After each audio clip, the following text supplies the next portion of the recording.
Hello everyone, welcome to this channel virtual with PRM. आज का जो ये वीडियो है हम स्टार्ट करेंगे कंफ्यूजिंग वर्ड से। ठीक है, कहीं कहीं पे आप देखते होंगे कि वाइल भी यूज होता है और कहीं कहीं पे वाइल्स भी यूज होता है।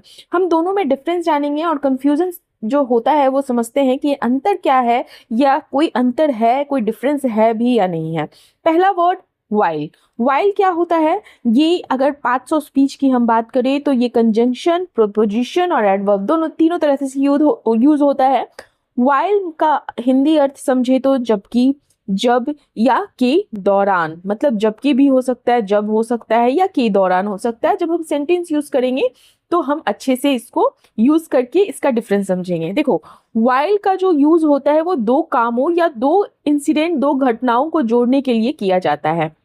और यह जो एक होता है ना कॉन्ट्रास्ट, मतलब विरोध भी दिखाता है और समय भी दिखाता है। मतलब अगर हम वाइल यूज कर रहे हैं तो ये कॉन्ट्रास्ट और टाइम दोनों के लिए हम यूज कर सकते हैं। जैसे कि अगर मान लो मैं यूज कर रही हूँ while I was cooking he was watching.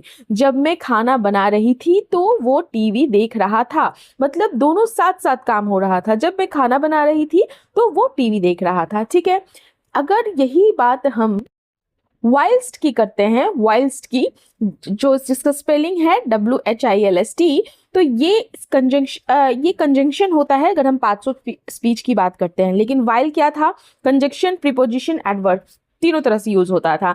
जबकि वाइल्स्ट जो है वो एज अ कंजंक्शन यूज होता है। इसका भी अर्थ यही होता है, जबकि, जब या के दौरान। ठीक है, तो वाइल्स्ट का अर्थ भी लगभग वाइल जैसा ही है, लेकिन यह जो है ज्यादा औपचारिक, ज्यादा फॉर्मल, और खासकर ये ना ब्रिटिश जो इंग्लिश होती है उसमें आपको ज्यादा यूज होता हुआ दिखेगा, यूज होता हुआ मिलेगा। जैसे whilst I understand your concern I disagree with your decision. जबकि मैं आपकी चिंता समझता हूँ, मैं आपके निर्णय से सहमत नहीं हूँ। आपकी प्रॉब्लम तो समझ रहा हूँ, लेकिन आपका जो डिसीजन है उससे सहमत नहीं हूँ। तो आई होप मैं आपको समझा पाई हूँ। वाइल और वाइल्स का डिफरेंस अगर कहीं देखने को मिल जाता है तो आपको पता होना चाहिए कि दोनों में क्या अंतर है। यहाँ पर तो आपको सिर्फ ये चीज देखने को मिला कि एक कंजंक्शन होता है वाइल्स की बात करें तो, और जब वाइल की बात करते हैं तो ये कंजंक्शन, प्रीपोजिशन और एडवर्ब तीनों की तरह यूज होता है। ठीक है, तो चलिए स्टार्ट करते हैं आज का वीडियो। हालांकि पहले भी वीडियो स्टार्ट हो चुका था पहले ही, लेकिन वर्ड से और फ्रेजेस से हम अभी स्टार्ट करते हैं। हमारा आज का पहला वर्ड फ्रेजल वर्ब है lays down. LAYS, lays down. Lays down का अर्थ क्या होता है? फ्रेजल वर्ब जिसका अर्थ होता है पद छोड़ना या निर्धारित करना। ठीक है, तय करना, निर्धारित करना, पद छोड़ना। तो लेज डाउन का अर्थ जो होता है वो होता है कि कोई नियम हो, कोई रूल हो, कोई कंडीशन हो, कोई प्रिंसिपल हो, उसको निर्धारित करना या किसी पोजीशन को, किसी पद को छोड़ देना। दोनों मीनिंग हो सकता है। ठीक है, तय करना, निर्धारित करना या किसी चीज को छोड़ देना। जैसे यहाँ पे इंग्लिश मीनिंग है ऑफिशियली सेट्स और एस्टेब्लिशेस समथिंग। हालांकि यहाँ पे मैंने मेंशन नहीं किया है पद छोड़ना, लेकिन ज्यादातर आपको देखने को मिलेगा लेज डाउन का अर्थ यूज होता हुआ जहाँ पे निर्धारित करना किसी चीज को, जैसे सेट करना, स्टैब्लिश करना जिसे आप बोलते हो। और यहाँ पर एक रिजाइन भी होता है। ठीक है, रिजाइन भी लेज डाउन का मीनिंग होता है। जैसे कि अगर आप बोल रहे हो लेज डाउन रूल्स, मतलब नियम को निर्धारित करना, नियम निर्धारित करता है। या अगर हम बोल रहे हैं लेज डाउन कंडीशंस, शर्तें तय करता है। ठीक है, तो इस तरह से यूज करते हैं। या हम बोलते हैं, अगर मान लो हम रेजिग्नेशन की बात करते तो हम बोल रहे हैं लेज डाउन हिज ऑफिस, मतलब क्या हुआ? अपना पद छोड़ देता है। ठीक है, तो इस तरह से हम यूज करेंगे। जैसे एग्जाम्पल देखते हैं यहाँ का, the law lays down strict rules for the protection of consumers. कानून जो है उपभोक्ताओं की सुरक्षा के लिए, कंज्यूमर की प्रोटेक्शन के लिए करे नियम निर्धारित करता है। ठीक है, और अगर मान लो हम बोल रहे हैं कि यह पॉलिसी कुछ महत्वपूर्ण नियम निर्धारित करती है, तो यहाँ पे हम बोल सकते हैं ना, ये जो पॉलिसी है कुछ इंपॉर्टेंट रूल्स लेज डाउन करती है। इसे भी हम यूज कर सकते हैं। Next is rigorous. Rigorous, rigorous क्या होता है? रिगरस एडजेक्टिव है, इसका पार्ट्स ऑफ स्पीच, और रिगरस का अर्थ होता है कठोर। ठीक है, सख्त या गहन। जैसे गहन अध्ययन, रिग्रस स्टडी। कहते हैं ना कठोर, कठोर मतलब क्या होता है, बहुत हार्ड, जैसे कठोर इन द उसका टेक्सचर की बात नहीं कर रही हूँ, जैसे कठोर मेहनत है ना, तो रिग्रस। तो जब कोई काम, कोई जांच, कोई प्रोसेस बहुत स्ट्रिक्टनेस के साथ या बहुत कहते हैं ना, बहुत सोच समझकर, बहुत केयरफुल होकर, पूरी सावधानी से की जाए, तो वहां पर हम रिग्रस वर्ड यूज करते हैं। ठीक है, वेरी स्ट्रिक्ट, केयरफुल और थॉरो। ठीक है, मतलब क्या हुआ, सख्त, गहन, पूरी तरह सावधान होकर, पूरे तरीके से। जैसे कि हम यूज कर रहे हैं, अगर मान लो जैसे ये फ्रेज है रिग्रस टेस्टिंग, मतलब क्या हो गया कि कठोर परीक्षण पूरे अच्छे से। या अगर हम बोल रहे हैं रिग्रस एनालिसिस करना, मतलब गहन विश्लेषण करना। या अगर हम बोल रहे हैं रिग्रस ट्रेनिंग है, उसकी बहुत रिग्रस ट्रेनिंग चल रही है, मतलब कठोर प्रशिक्षण चल रही है, कठोर ट्रेनिंग चल रही है। जैसे यहाँ पर जो एग्जाम्पल है, the student underwent rigorous training before the exam, छात्रों ने परीक्षा से पहले, एग्जामिनेशन से पहले कठोर ट्रेनिंग लिया है, मतलब बहुत ज़्यादा उसकी ट्रेनिंग ली है। जो भी किसी चीज़ का एग्जाम होगा तो उसके लिए जो है ट्रेनिंग उसने क्या किया, रिगरस ट्रेनिंग दिया। ठीक है, आई होप समझ में आ रहा हो आप लोगों को। हमारा अगला फ्रेज है, it's a noun phrase, blatant misuse. Blatant misuse, newspaper पढ़ते हो अगर दिखता होगा आपको, तो आपको तो पता होगा कि ब्लेटेंट मिसयूज। जो नहीं पढ़ते हैं, मैं उनको लिए बोल रही हूँ कि ये आपको देखने को मिलेगा न्यूज़पेपर्स वगैरह में। ब्लेटेंट मिसयूज का क्या अर्थ है? ब्लेटेंट मिसयूज का अर्थ है खुल्लम खुल्ला दुरुपयोग। अभी ये क्या होता है खुल्लम, मतलब ओपनली। ठीक है, ओपनली जब किसी भी राइट का, किसी तरह की पावर का, किसी तरह के रिसोर्सेस का, जिसे आप संसाधन बोलते हो, जानबूझकर और साफ तौर पर मिसयूज किया जाए या रॉन्ग यूज किया जाए, गलत इस्तेमाल किया जाए, तो उसे हम कहते हैं ब्लेटेंट मिसयूज। समझ में आया? मतलब कि कोई भी आपके पास पावर है, आप उसका मिसयूज कर रहे हो। एक पुलिस वाला है, उसके पास यूनिफॉर्म है, उसने अपने यूनिफॉर्म का गलत मिसयूज किया खुल्लम खुल्ला, तो उसे हम क्या बोलेंगे? Blatant misuse. इंग्लिश में कहे तो a very obvious and unacceptable wrong use of something.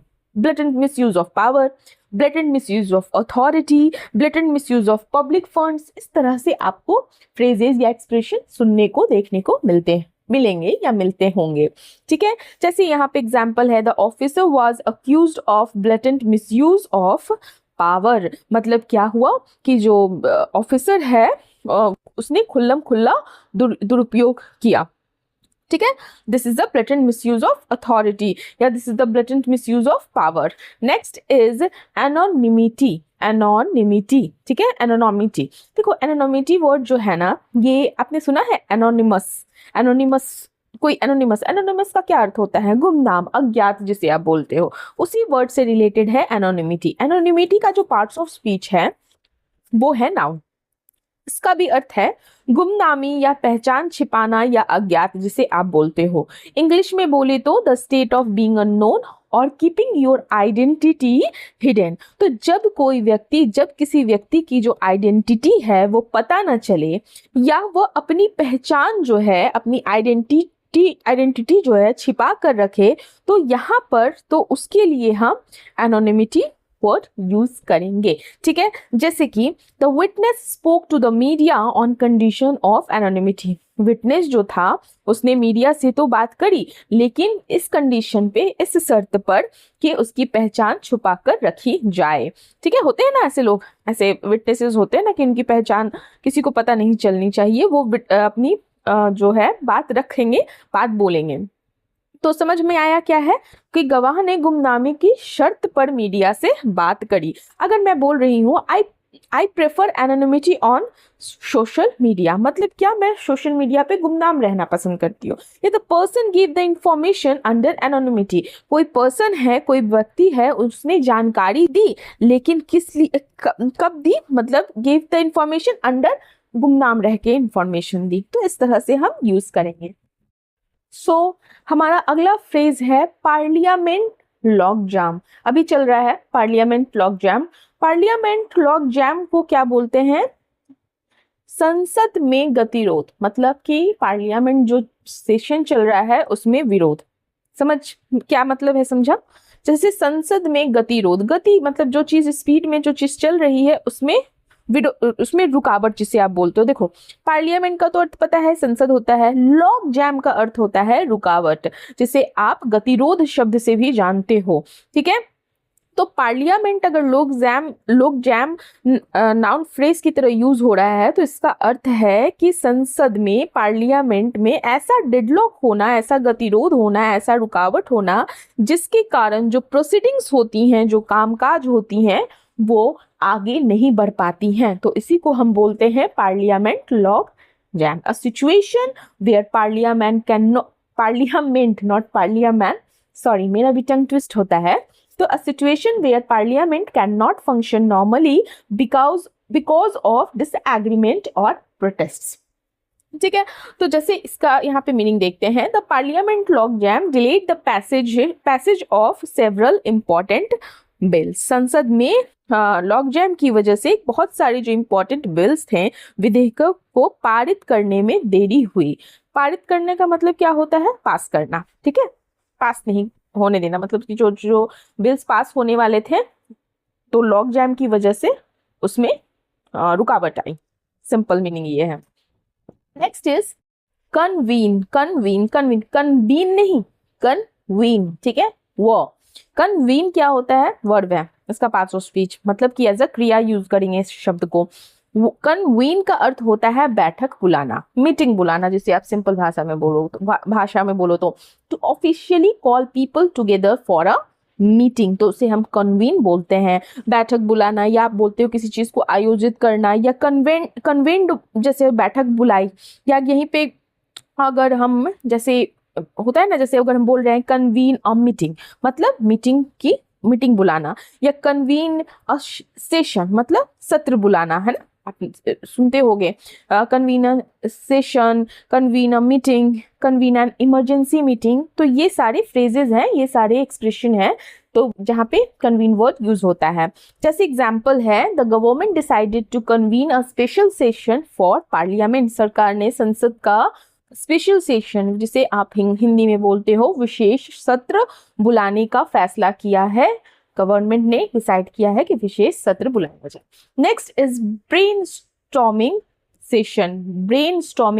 Brainstorming क्या होता है? ब्रेनस्टॉर्म मतलब होता है विचारों पर चर्चा करना, विचारों पर ब्रेनस्टॉर्म करना, ठीक है। सिरे से हर तरह की, हर एस्पेक्ट से सोचना, हर तरह के विचारों पर सोचना, समझना, उस पर चर्चा करना, उसको ब्रेनस्टॉर्मिंग बोलते हैं, ठीक है। सेशन मतलब सत्र हुआ, तो ब्रेनस्टॉर्मिंग सेशन अगर मिल गया वर्ड, तो वो नाउन फ्रेज हो गया। तो ब्रेनस्टॉर्मिंग का अर्थ होता है किसी समस्या पे, किसी प्रॉब्लम पे, किसी चीज पर, किसी टास्क के लिए नए और मतलब यूजफुल आइडियाज, मतलब उपयोगी विचार निकालने के लिए की गई डिस्कशन को हम ब्रेनस्टॉर्मिंग सेशन बोलते हैं। इसका मतलब यही होता है विचार मंथन करना, ठीक है, विचार मंथन सत्र। तो a meeting where people share many ideas to solve a problem और प्लान समथिंग। जैसे मान लो एक मीटिंग बुलाया गया, इसमें बड़े बड़े लोग हैं, कोई प्रॉब्लम बीच में रखा गया, तो सब अपने अपने आइडियाज, अपनी अपनी बातें, उस चीज पे अपने ओपिनियंस देते हैं, तो उसी को बोलते हैं ब्रेनस्टॉर्मिंग सेशन। मुझे लगता है मैंने बहुत क्लियर वे में समझा दिया है। देखो अभी यहाँ पे एग्जाम्पल कैसे है, the team held a brainstorming session to find a solution to the problem. मतलब क्या हुआ कि द टीम हेल्ड मतलब कि टीम ने समस्या का समाधान खोजने के लिए क्या किया? विचार मंथन सत्र, ब्रेनस्टॉर्मिंग सेशन हेल्ड मतलब आयोजित किया, ठीक है। तो इस तरह से हम यूज करेंगे। ऐसे कहते हैं ना, होल्ड अ ब्रेनस्टॉर्मिंग सेशन मतलब विचार मंथन सत्र आयोजित करना या किया, या हम बोलते हैं ना go and conduct a brainstorming session, या अगर बोलते हैं go and join a brainstorming session, तो इस तरह से हम यूज करते हैं। और भी बहुत सारे एक्सप्रेशन है, मैं आपको समझाने के लिए 2-3 एक्सप्रेशन यूज कर रही हूँ। मेरा मेन मकसद है कि आप जब भी ये वर्ड या फ्रेजेस देखो, तो आपको समझ में आए कि क्या मतलब हो सकता है उस चीज का, ठीक है। Next is global headwinds. Global headwinds कैसा फ्रेज है? ग्लोबल तो मतलब आपको समझ में आया, ग्लोबल मतलब होता है वैश्विक, पूरी दुनिया का। हेडविंड नाउन होता है, और हेडविंड का अर्थ होता है प्रतिकूल परिस्थिति, या बोल सकते हो बाधा। तो ग्लोबल हेडविंड मिलकर इसका अर्थ होता है वैश्विक प्रतिकूलताएं। अभी इसका क्या अर्थ है? देखो, ग्लोबल हेडविंड का अर्थ होता है कि ऐसी ग्लोबल आर्थिक या कोई पॉलिटिकल चैलेंजेस जो किसी देश के लिए, किसी कंपनी के लिए, हमारी इकोनॉमी के लिए जो प्रगति को क्या करती है, कहते हैं ना कि अच्छी बनाती है, तो उसके लिए जो चैलेंजेस होते हैं तो उसको हम बोलते हैं ग्लोबल हेडविंड्स। ठीक, डिफिकल्ट, देखो इंग्लिश में समझे तो difficult global conditions that slow down growth और प्रोग्रेस। जो ऐसे ग्लोबल वैश्विक कंडीशंस, ऐसी चीजें जो आपके ग्रोथ को कम कर दे या स्लो कर दे या कभी कभी रोक दे आपकी प्रोग्रेस को, आपकी ग्रोथ को, तो वहां पर हम ग्लोबल हेडविंड्स यूज करते हैं। देखो, the economy remained resilient despite global headwinds. यहाँ पे क्या अर्थ है? इसका मतलब होता है कि वैश्विक प्रतिकूल परिस्थितियों के बावजूद अर्थव्यवस्था मजबूत बनी रही, रिजिलियंट रही। किस चैलेंजेस होने के बावजूद, मतलब ग्लोबल चैलेंजेस होने के बावजूद भी जो है इकोनॉमी रिमेन्ड रेजिलियंट। समझ आया? Next is, oh sorry, next कुछ नहीं है, ये हमारा आज का लास्ट था। So thank you for watching. अगर आपको सही लगता हो तो सब्सक्राइब कीजिएगा, अगर अभी तक आपने सब्सक्राइब नहीं किया है तो। पसंद आता है तो लाइक कीजिए, शेयर कीजिए उन लोगों के साथ जिनको इस तरह की वीडियोस की ज़रूरत है, और कमेंट कीजिए, कुछ नहीं तो एक थम, लाइक का थम ही कर दीजिए कमेंट में। चलिए, bye, have a nice day.